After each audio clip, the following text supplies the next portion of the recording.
देखिए, वक्फ कानून से जुड़ी हुई बड़ी और अहम खबर यह है कि आज केंद्र सरकार ने हलफनामा एफिडेविट सुप्रीम कोर्ट में दाखिल कर दिया। सुप्रीम कोर्ट में जो हलफनामा केंद्र सरकार ने दाखिल किया है और जो जवाब दिया है, क्योंकि आपको पता है कि सुप्रीम कोर्ट ने इससे पहले 17 अप्रैल को वक्फ कानून को लेकर के सुनवाई की थी और इसमें सरकार से जवाब तलब किया था। सरकार से कहा था कि आप अपनी रिपोर्ट तैयार करके एक एफिडेविट सुप्रीम कोर्ट में दीजिए और बताइए कि जिन जिन प्रावधानों पर मुस्लिम संगठनों को या विपक्षी पार्टियों को ऐतराज़ है उस पर सरकार का क्या कहना है, सरकार का क्या तर्क है, सरकार क्या जवाब देती है। उसी सिलसिले में आज सरकार ने, मोदी सरकार ने, केंद्र सरकार ने सुप्रीम कोर्ट के अंदर वक्फ कानून के उन प्रावधानों को लेकर के एफिडेविट हलफनामा दाखिल किया है जिन प्रावधानों पर ऐतराज़ था। केंद्र सरकार ने सुप्रीम कोर्ट को क्या क्या बताया है, बड़े ही आसान शब्दों में और बड़े ही आसान ज़बान में आपको सारी रिपोर्ट की बड़ी बड़ी बातें बताऊंगा। लेकिन उससे पहले एक छोटी सी गुजारिश है कि अगर आप हमारे चैनल पर नए हैं तो आप इस चैनल को सब्सक्राइब कर लें और इसे शेयर भी कर दें।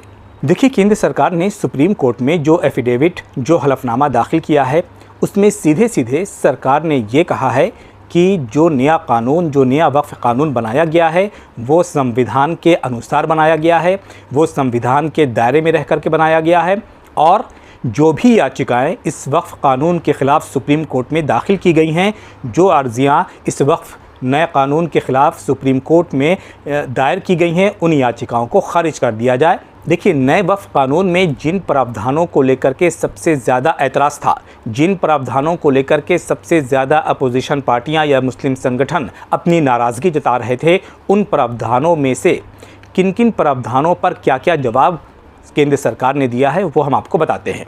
देखिए, वो प्रावधान जिसको लेकर के सबसे ज़्यादा मुस्लिम संगठनों को, सबसे ज़्यादा अपोजिशन पार्टियों को ऐतराज़ था, वो था वक्फ बाय यूज़र। वक्फ बाय यूज़र पहले जो वक्फ कानून था उसमें ये प्रावधान था। नया जो वक्फ कानून बना है उसमें इस वक्फ बाय यूज़र प्रावधान को निकाल दिया गया है। और बहुत ही मुख्तसर में, बहुत ही शॉर्ट में आप समझ लीजिए कि वक्फ बाय यूज़र क्या है। वक्फ बोर्ड के पास दो तरह की संपत्तियां हैं, वक्फ बाय डीड और वक्फ बाय यूज़र। वक्फ बाय डीड वो संपत्तियां हैं जिनका डॉक्यूमेंट्स वक्फ बोर्ड के पास मौजूद है और वक्फ बाय यूज़र वो संपत्तियां हैं जिनका डॉक्यूमेंट्स वक्फ बोर्ड के पास मौजूद नहीं है। अब वक्फ बाय यूज़र के प्रावधान को नए कानून से निकालने का मतलब ये था कि जिन संपत्तियों का, जिन जायदादों का, जिन संपत्तियों का वक्फ के पास डॉक्यूमेंट्स नहीं है वो वक्फ के हाथ से निकल जाएगी, वो वक्फ का उस पर कोई इख्तियार नहीं रहेगा। और इसी को लेकर के सबसे ज़्यादा ऐतराज़ था मुसलमानों को कि ऐसे तो वक्फ की आधी संपत्तियाँ ऐसी हैं जो कि वक्फ बाय यूज़र हैं, जो कि मौखिक तौर पर दी गई हैं, जो कि ज़बानी तौर पर दी गई हैं और वक्फ के यूज़ में बरसों से, सालों से चली आ रही हैं, दशकों से चली आ रही हैं। तो ऐसी संपत्तियाँ जिनका डॉक्यूमेंट्स वक्फ बोर्ड के पास नहीं है वो वक्फ बोर्ड के दायरे से निकल जाएगी और सरकार के खाते में चली जाएगी। ये सबसे बड़ा मसला था वक्फ के नए कानून के इस प्रावधान को लेकर के, जो कि वक्फ बाय यूज़र के प्रावधान को निकाल दिया गया था नए वक्फ कानून से। अब ज़रा समझिए कि सरकार ने जो एफिडेविट दाखिल किया है सुप्रीम कोर्ट में उसमें वक्फ बाय यूज़र को लेकर के क्या तर्क दिया है।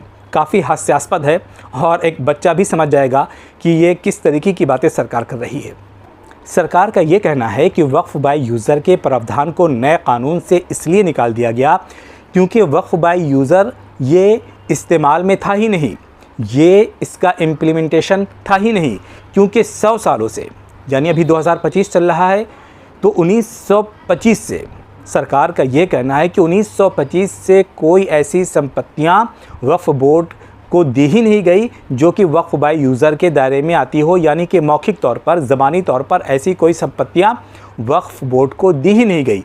और इसी कारण, क्योंकि वक्फ बाय यूज़र का इस्तेमाल नहीं हो रहा था, हमने इस प्रावधान को नए कानून से हटा दिया। अब यहाँ पर सबसे बड़ा सवाल ये उठता है कि 100 सालों से अगर वक्फ बाय यूज़र का इस्तेमाल नहीं हो रहा था तो फिर इसे हटाने की ज़रूरत ही क्यों पड़ी। अगर कोई चीज़ पहले से ही निष्क्रिय है, अगर कोई चीज़ पहले से ही वजूद में नहीं है, 100 सालों से वजूद में नहीं है, तो फिर उसको हटाने का मतलब ही क्या रह जाता है। तो सरकार ने जो तर्क दिया है सुप्रीम कोर्ट के अंदर, उसी से ही सरकार की मंशा की पोल खुल जाती है और सरकार की असलियत सामने आ जाती है। मैं बताता हूं आपको कि सरकार की असलियत क्या है। वक्फ बाय यूज़र के प्रावधान को हटाने के पीछे सरकार की मंशा ये थी कि वक्फ की जो आधी संपत्तियां हैं, जो कि वक्फ बाय यूज़र हैं, जिनका डॉक्यूमेंट्स वक्फ बोर्ड के पास मौजूद नहीं है, वो तमाम संपत्तियों को, वो तमाम जायदादों को वक्फ से निकालकर, वक्फ बोर्ड से निकालकर सरकार की संपत्ति में, सरकार की जायदाद में और सरकार के खाते में इन संपत्तियों को, जो कि लाखों की नहीं, करोड़ों की नहीं, अरबों की संपत्तियां हैं, उन संपत्तियों को सरकार के खाते में डाल दिया जाए। और इसकी कार्रवाई भी शुरू हो चुकी थी। आपको पता है कि उत्तर प्रदेश के अंदर कितनी ऐसी वक्फ की जायदादें थीं। जब ये नया वक्फ कानून लागू हुआ, उसके बाद से धड़ाधड़ उत्तर प्रदेश के अंदर कार्रवाइयाँ शुरू हो गई। और आपको पता है कि उत्तर प्रदेश के कौशाम्बी में कई एकड़ ज़मीन, कई बीघा ज़मीन वक्फ की संपत्तियों को सरकार की संपत्तियों में डाल दिया गया, ये कह करके कि भाई ये वक्फ की संपत्ति नहीं है, इसका कोई डॉक्यूमेंट्स वक्फ बोर्ड के पास मौजूद नहीं है, कोई दस्तावेज़ नहीं है, इसलिए ये सरकार की संपत्ति है। और ऐसी बेशुमार संपत्तियां हैं जिसको सरकार अपने कब्ज़े में लेना चाहती है। और इसी मंशा के तहत ये वक्फ बाय यूज़र के प्रावधान को नए कानून से हटा दिया गया, जिसको लेकर के सबसे ज़्यादा ऐतराज़ मुस्लिम संगठनों को और अपोजिशन पार्टियों को है। और सुनिए कि सरकार क्या कहती है। सरकार ने अपने एफिडेविट में, अपने हलफनामे में ये कहा है कि भाई ये जो नया कानून लाया गया है, इसके लिए तो पहले जॉइंट पार्लियामेंट्री कमेटी बनी, जेपीसी बनी, और उसमें जो तमाम मेंबर्स थे उन्होंने तमाम मुद्दों को, तमाम प्रावधानों को, तमाम पॉइंट्स को, तमाम एस्पेक्ट्स पर चर्चा की और उसके बाद नए कानून का मसौदा तैयार किया गया। लेकिन सरकार ने ये नहीं बताया कि जॉइंट पार्लियामेंट्री कमेटी में जो मेंबर्स थे, जो सदस्य थे, वो प्रावधानों को लेकर के, नए कानून के कई ऐसे प्रावधानों को लेकर के सवाल उठाते रहे, सवाल करते रहे और कहते रहे कि इन प्रावधानों को नए कानून से निकाला जाए। लेकिन सरकार ने उनकी एक नहीं सुनी, सरकार ने उनकी अनदेखी की, सरकार ने उनकी मांगों को नज़रअंदाज किया, सरकार ने इसकी चर्चा नहीं की, सरकार ने इसका जिक्र नहीं किया अपने एफिडेविट में, अपने हलफनामे में। और देखिए, दूसरा जो सबसे बड़ा मामला था वो ये था कि वक्फ काउंसिल या वक्फ बोर्ड के अंदर गैर मुस्लिमों की तकर्रुरी, गैर मुस्लिमों की नियुक्ति, उसको लेकर के सबसे बड़ा सवाल उठ रहा था। और मुसलमानों में, मुस्लिम संगठनों में या अपोजिशन लीडरों में बेचैनी थी, इस बात को लेकर के नाराज़गी थी। इसका तर्क सरकार ने क्या दिया है पता है?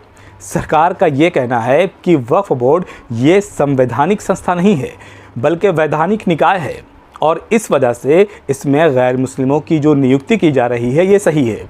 तो साथ ही साथ सरकार को ये भी बता देना चाहिए था कि आखिर धार्मिक संस्था की डेफिनेशन सरकार की नज़र में क्या है।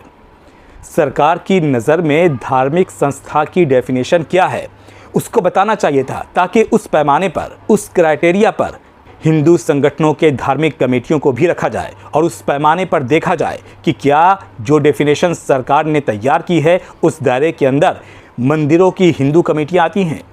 देखिए, नए वक्फ कानून के मामले में अब 5 मई को सुनवाई होनी है और सरकार ने हलफनामा एफिडेविट दाखिल कर दिया है।